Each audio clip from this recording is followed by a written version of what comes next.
Uh, uh, uh, uh, People with PTSD will also have catastrophic thoughts such as uh, well, we also found it in people with minimal brain damage who would also had PTSD, and they would have the thought that if I'm not thinking well today, it means that my brain is deteriorating. So they always think the worst. That is kind of the process. But the important thing is the content. And it's the content you zero in on. So you could say to somebody, oh, you are a catastrophizer, according to DSM-6. You are a catastrophizer. That is meaningless. Hello and welcome everyone. I see like we have more than 100 attendees here. So thank you very much for coming. Thank you, Dr. Judy, for making this happen to us. As what we were talking a few minutes ago, this is the very first day of Ramadan, and we think it's a Ramadan gift from you that you are actually giving us. That is very specific. It's very idiosyncratic for panic. Somebody with OCD has the fear that if I get my hands dirty, I'm going to have a terrible disease, terrible skin disease. Uh, uh, uh, People with PTSD will also have catastrophic thoughts such as uh, well, we also found it in people with minimal brain damage who would also had PTSD, and they would have the thought that if I'm not thinking well today, it means that my brain is deteriorating. So they always think the worst. That is kind of the process. But the important thing is the content. And it's the content you zero in on. So you could say to somebody, oh, you are a catastrophizer, according to DSM-6. You are a catastrophizer. That is meaningless.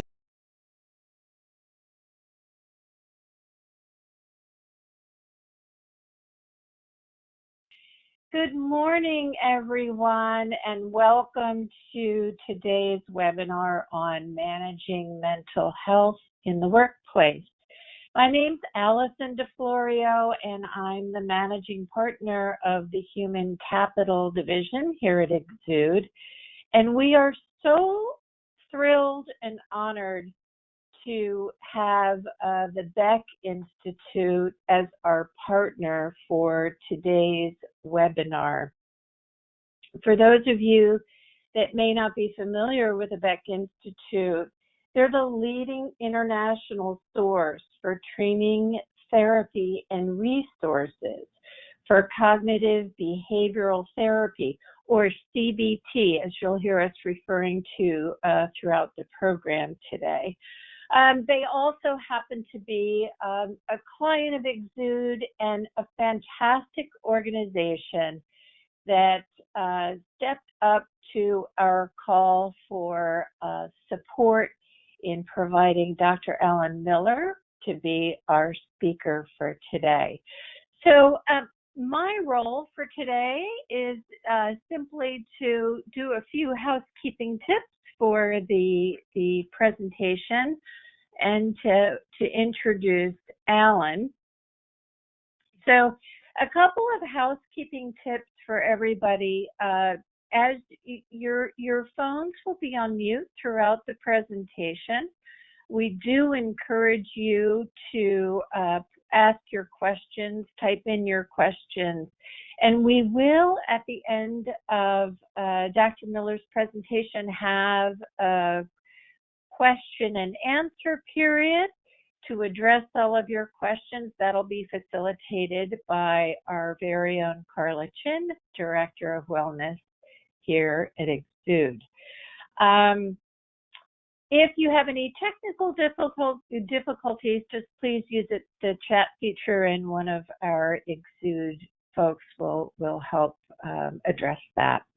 So that said, before I introduce Alan, I do want to talk a little bit about why we chose this topic.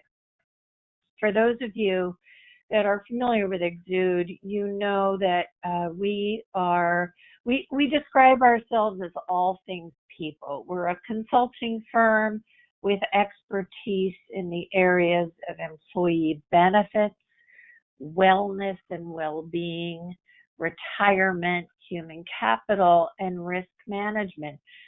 All things that have been impacted, certainly, by the events over the last 3 months. We have held a series of webinars for our clients and our community to address the relevant issues that they're facing today. And certainly the increase in issues around stress and anxiety, feelings of isolation, depression, and addiction are issues that our clients have come to us for support and for help. In the last, I'd say, 4 weeks, we've also, as employers have begun to plan for returning to work, there have been increased requests to provide support to managers and supervisors who may have had no training in how to recognize signs of emotional distress, mental distress, much less on what you should say, can say, how can you actively support and guide employees in a meaningful way to the resources that will help them. So our goal today with this presentation is to bring the experts to you. And again, we're thrilled and grateful for providing Dr. Alan Miller. Just a bit about Dr. Miller's background. He's a seasoned clinician, trainer, and administrator who provides oversight to the training and clinical services at the Beck Institute as the CBT program director. And for over 25 years, he's held leadership roles in large integrated health systems. He's run employee assistance programs and really has experience from all lenses of this, in a lot of experience in helping managers and supervisors be able to respond appropriately, compassionately, and legally when they see these kinds of issues arise in the workplace. So with that, I am going to turn it over to Dr. Miller to guide you through this presentation. Thank you very much, Allison, and welcome to all of you. On this discussion about managing mental health in the workplace, which is going to be largely crafted around the current events that we're dealing with in the world today. As Allison said, Beck Institute has the mission to improve lives worldwide through excellence and innovation in cognitive behavior therapy, in training, practice, and research. So with that said, I'm going to get on with it. And I think that it is something of an understatement at this point to say that we're facing unprecedented times. Certainly, pandemic is something that we experienced with the 1918 influenza. We've certainly faced racial violence in the past, and the civil rights movement in the 1960s was fraught with violence of all sorts. And we've certainly had times when we've had cultural changes and breakdowns in societal norms. What makes this especially unprecedented is that we have all three of these things occurring at the same time, which is leaving most of us without a playbook for how to proceed. So my agenda for the next number of minutes is to first of all talk about the impact that trauma has on our lives. And then we'll start with talking about how companies or organizations can take action in regards to their workforce, their employees, their staff members. What does an organization need to do to set the foundation? How do they begin an early prevention process in order to offset long-term trauma for individuals? And how do you go about addressing it when problems for individuals are identified?